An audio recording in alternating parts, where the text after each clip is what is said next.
제1화 노숙자처럼 병원에 간 재벌 회장. 프롤로그. 지금은 깊은 밤, 바쁜 병원 응급실입니다.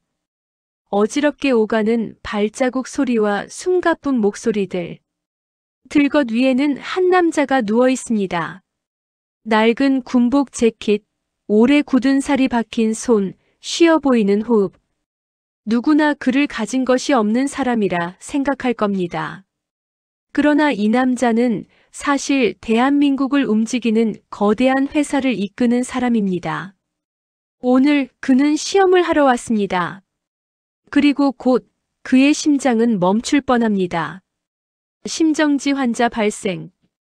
흉부 압박 시작합니다. 젊은 여의사가 짧고 단단한 목소리로 말합니다. 약물 준비 완료했습니다. 인턴이 대답합니다. 전기 충격 준비. 모두 떨어져 주세요. 시작합니다. 짧은 충격이 지나가고 잠시의 침묵 끝에 아주 작고 고른 박동이 돌아옵니다. 여의사가 낮게 말합니다. 심장 리듬이 돌아왔습니다. 체온 관리를 시작하겠습니다. 이 밤의 시작은 12시간 전으로 거슬러 올라갑니다. 1장. 회장과 아들, 그리고 결심. 저녁의 서늘한 공기가 고급 서재의 창문 너머에서 스며듭니다. 초침은 꾸준히 흘러가고 두 남자가 마주 앉아 있습니다. 아버지의 이름은 한도윤. 72의 재벌 회장입니다. 아들의 이름은 한지훈. 38배 다정한 남자입니다. 아버지가 먼저 말합니다. 사람은 가진 것으로 말하지 않는다. 위기에서 드러난다. 아들은 조심스럽게 대꾸합니다. 아버지, 그만하세요. 은재는 그런 사람 아닙니다. 아버지는 눈을 떼지 않은 채로 말합니다. 내 인생에서 예외는 없었다. 믿음은 비용이 높고 검증은 싸다. 실패하면 너무 비싸지. 아버지는 잔을 내려놓고 경호팀장을 부릅니다. 준비해. 헌 군복 재킷, 낡은 신발. 오늘 밤 병원으로 간다. 아들이 목소리를 높입니다. 아버지. 아버지는 짧게 잘라 말합니다. 내가 사랑한다는 그 의사. 내가 본다. 사람을 먼저 보는지 배경부터 보는지. 그 밤 한 사람의 진심이 시험대에 오르고 시험하는 사람의 마음도 흔들리기 시작합니다. 2장. 변장. 그리고 낮은 곳에서 배우는 첫 호흡. 비가 내립니다. 검은 차 안 경호팀장이 가방을 엽니다. 오래된 군복, 낡은 모포, 손때가 묻은 모자. 거울 속 한도윤은 자신의 눈을 바라봅니다. 돈으로 신뢰를 지배하던 눈빛이 오늘은 자신을 지우려 합니다. 경호팀장이 낮은 목소리로 말합니다. 넘어지시면 안 됩니다. 허리를 곧게 펴서 앉으세요. 오랫동안 바깥에서 지낸 분들 중에는 허리가 오히려 곧은 분들이 많습니다. 한도윤은 고개를 끄덕입니다. 접촉은 최소화하자. 나는 관찰만 한다. 그는 오늘 스스로를 떼어내어 딴 사람처럼 살아야 합니다. 한 사람을 믿을지 말지 결정하기 위해 자신이 쌓아온 방식 전체를 잠시 의심하려 합니다. 3장. 병원 문턱의 공기. 밤 공기를 가르고 병원 입구에 서니 인공 조명과 비가 만나 하얀 김처럼 번집니다. 흡연 구역의 몇 사람이 그를 스쳐봅니다. 한 노숙인이 다가와 먼저 말을 겁니다. 이름은 봉남입니다. 형님, 처음 보는 얼굴이네. 한도윤은 낮고 쉬운 말투로 답합니다. 비 피할 때 있다고 해서. 봉남은 고개를 끄덕입니다. 안으로 들어가도 곧 쫓겨나. 남는 빵 나오면 나눠줄게. 한도윤은 짧게 고맙네. 하고 말합니다. 숫자와 보고서로 보던 사람들의 체온이 오늘은 손등과 말끝으로 다가옵니다. 4장. 접수 창구에서 직원은 기계적으로 묻습니다. 보호자 없으세요? 신분증은요? 그는 고개를 젓습니다. 그럼 대기해 주세요. 급한 분부터 먼저 보셔야 해서요. 옆에서 누군가 작게 말합니다. 또 왔네, 이런 분들. 사람을 분류하는 말들은 짧고 빠릅니다. 분류된 뒤에는 긴 대기가 남습니다. 5장. 기다림의 의자, 작은 나눔. 옆자리엔 무릎을 감싼 젊은 남자. 반대편엔 속이 울렁거리는 임신 초기 여성. 그리고 손을 떠는 할아버지. 할아버지가 중얼거립니다. 몸이 떠는 게 아니라 뭐가 올라오는 것 같아. 한도윤이 조용히 말합니다. 물 조금 드세요. 할아버지는 그의 굳은 살 박인 손을 보고 고맙다는 말 없이 고개만 끄덕입니다. 작은 도움은 보고서에도 손익표에도 남지 않습니다. 그런데 묘하게 마음에 오래 남습니다. 6장. 그녀의 첫 등장. 문이 열리고 빠르지만 정돈된 발걸음이 다가옵니다. 내과의사 서은재. 지친 흔적이 보이지만 눈빛은 단단합니다. 고열 환자 누구세요? 그녀는 흔들림 없이 묻고 할아버지 손을 잡고 맥을 짚습니다. 밤새 추우셨죠? 지금은 제가 옆에 있어요. 그 말 한 줄이 마음의 온도를 올립니다. 한도윤은 그 시선을 봅니다. 자기를 스치듯 보되 순서를 지키는 시선. 그는 아직 환자 표가 없는 이름 없는 뒷모습입니다. 그녀가 그를 힐끗 봅니다. 그리고 말합니다. 저분은 조금 뒤에 제가 다시 볼게요. 친절은 무분별한 흘림이 아니라 질서 안에서 유지되는 정확한 열이라는 것을 그는 배웁니다. 7장.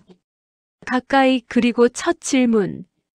간호사에게 다가가자 단호한 목소리가 돌아옵니다.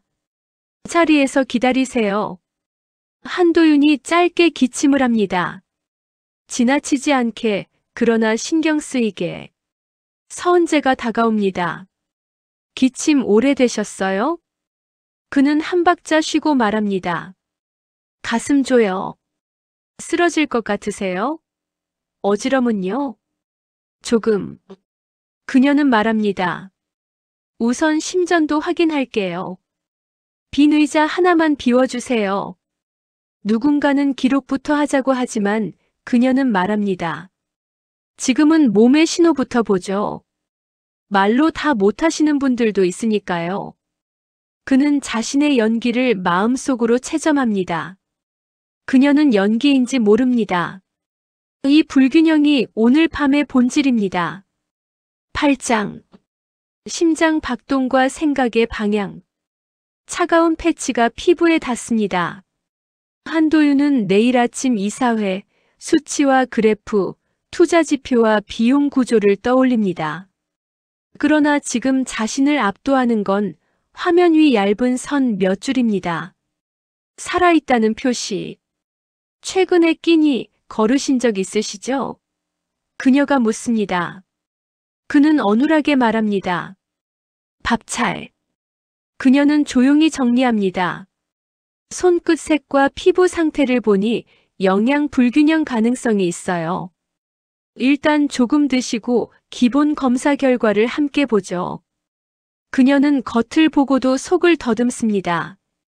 그는 그 선의를 악용할 수도 있었으나 오늘은 그 생각이 접힙니다.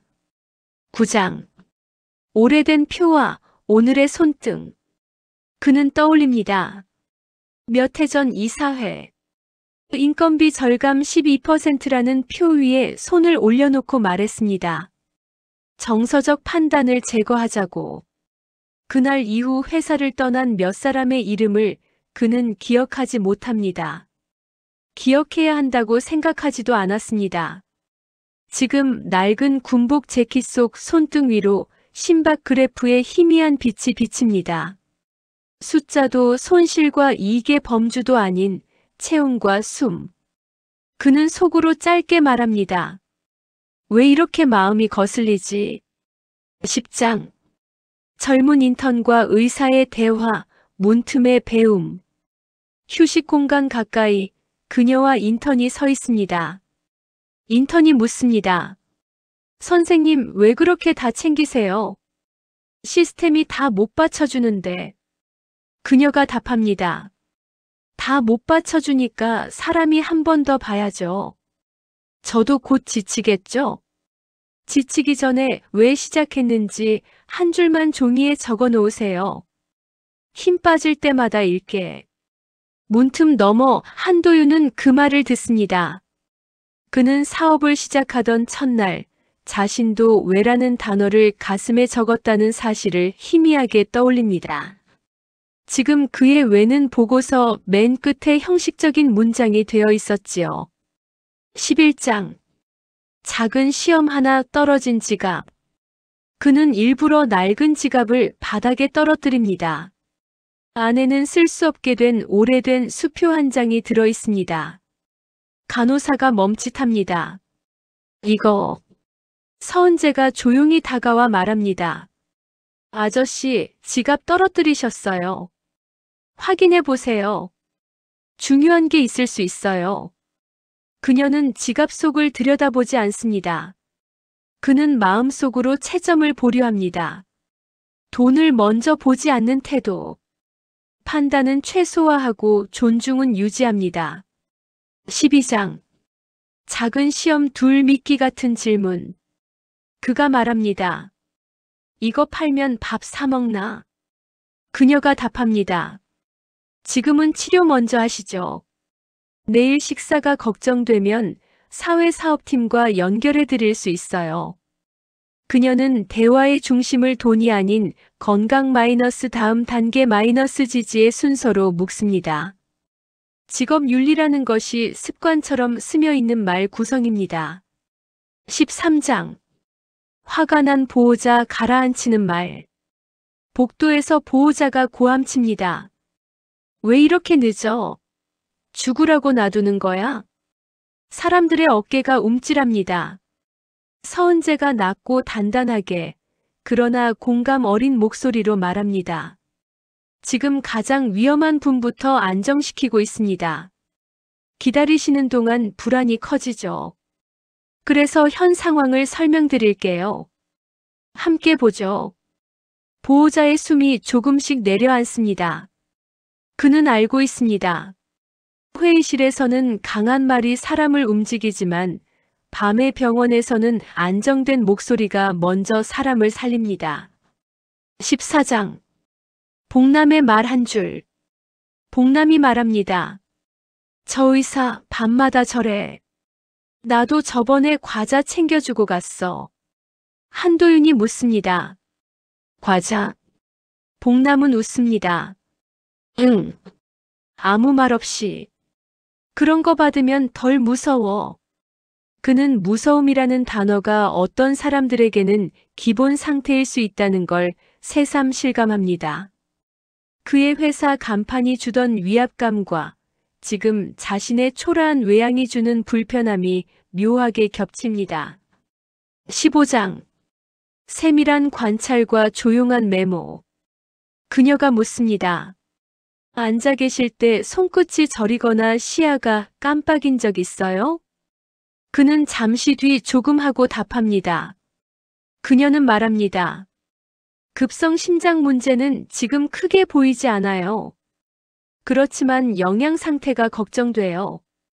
조금 드시고 낮에 추가 검사를 받아보세요. 원하시면 연계해 드릴게요. 그녀는 조그맣게 메모합니다. 지속 관찰 필요. 그는 속으로 중얼거립니다. 지속 관찰. 자신이 써온 말은 지속 성장이었습니다. 단어는 다르지만 닮아 있습니다. 16장. 새벽으로 기우는 병원, 가장 비싼 자원. 시간은 새벽 2시를 향합니다. 약품 냄새, 졸린 발걸음, 그러나 놓지 않는 눈빛. 그녀는 다른 환자 가족에게 자원봉사 안내지를 건네고 내용을 읽어줍니다. 그는 생각합니다. 시간이 가장 비싼 자원. 그녀는 지금 가장 비싼 것을 대가 없이 나누고 있습니다. 18장, 17장. 아주 작은 떨림, 그리고 커지는 의심. 누군가가 그녀에게 속삭입니다. 선생님 혹시 방송에 나오신 적 있다던데요? 한지훈 씨랑. 그녀는 아주 짧게 숨을 들이마십니다. 그리고 바로 다른 환자에게 시선을 돌립니다. 그 순간 한도윤의 눈이 날카롭게 반응합니다. 아주 작은 망설임. 그는 그 미세한 떨림 위에 의심을 다시 세웁니다. 사랑의 이름이 그녀의 선택을 흔드는지 자신은 확인하고 싶습니다. 18장. 의미에 기대는 사람들. 인턴이 묻습니다. 선생님 이렇게까지 안 해도 아무도 뭐라 안 해요. 그녀가 웃습니다. 그렇게 되면 사람 이야기가 다 같은 패턴으로 보일지도 몰라요. 그러면 나도 그냥 케이스만 보게 되겠죠. 그게 나쁜가요? 내가 시작할 때 붙잡았던 문장하고 멀어질까봐. 환자는 내 하루를 재조정할 권리가 있다. 조금 과하죠? 인턴은 웃습니다. 조금이 아니라 많이요. 그녀도 웃습니다. 피곤하지만 맑은 웃음입니다. 그는 문장 하나가 사람을 하루 더 버티게 한다는 사실을 오랜만에 인정합니다. 19장. 마음의 저울 흔들림. 그는 스스로에게 묻습니다. 이걸 더 끌 필요가 있나?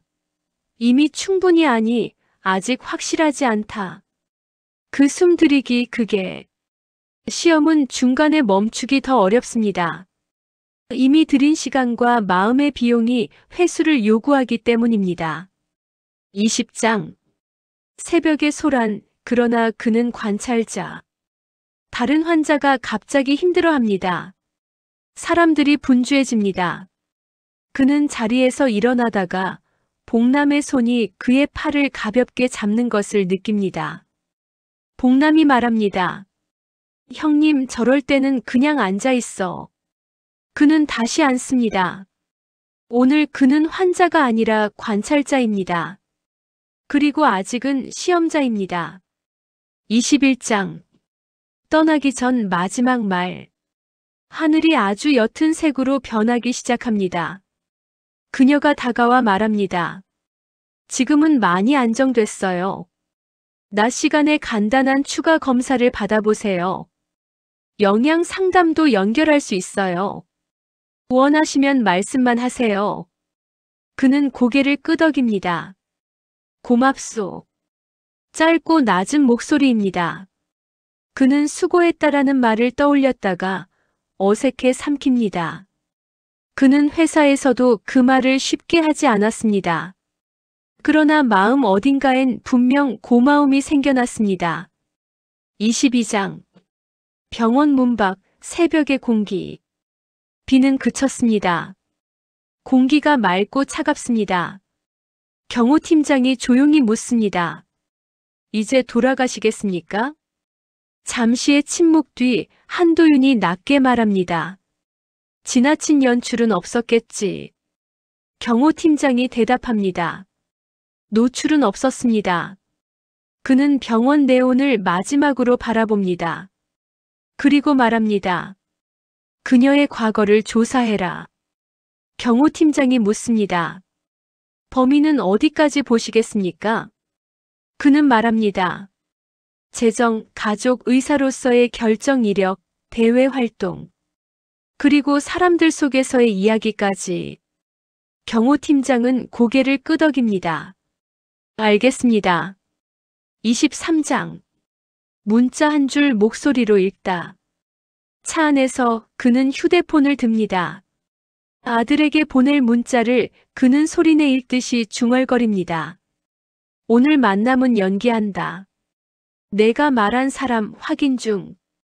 멀리 다른 공간에서 아들 한지우는 혼잣말처럼 답장을 떠올립니다. 아버지, 제발. 그러나 그는 답장을 보내지 않습니다. 사랑을 믿지 못하는 사람의 걸음은 사랑을 증명하려는 사람의 걸음보다 늘 한 걸음 느리고 삐딱합니다. 24장. 귀가 중 마음속의 충돌. 차 안은 조용합니다. 그는 눈을 감고 그녀가 했던 말을 떠올립니다. 환자는 내 하루를 재조정할 권리가 있다.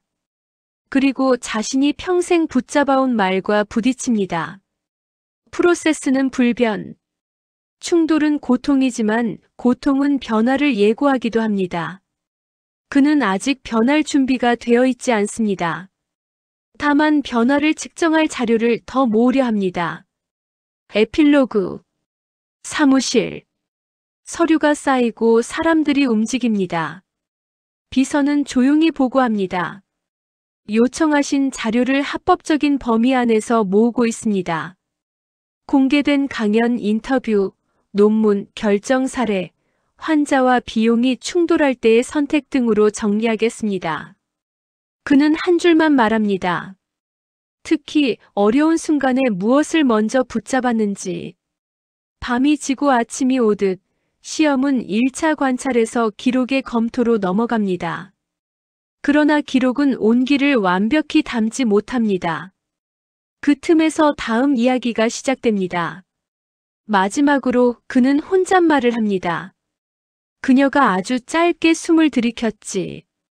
그게 진짜였는지 확인한다. 그리고 우리는 압니다. 누군가의 짧은 숨 들이킴은 때로 피로를 삼키는 자연스러운 준비일 뿐이며 작은 떨림 하나로 사람을 판단할 수 없다는 것을. 하지만 의심은 그 떨림을 확대하고 반전은 그 확대된 의심 속에서 더 밝게 드러납니다. 1화는 여기까지입니다.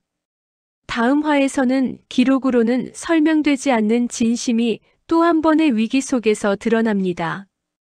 노숙자처럼 누워있던 그 남자의 정체가 밝혀지는 순간 누구의 눈물이 먼저 떨어질지 우리는 함께 듣게 될 것입니다.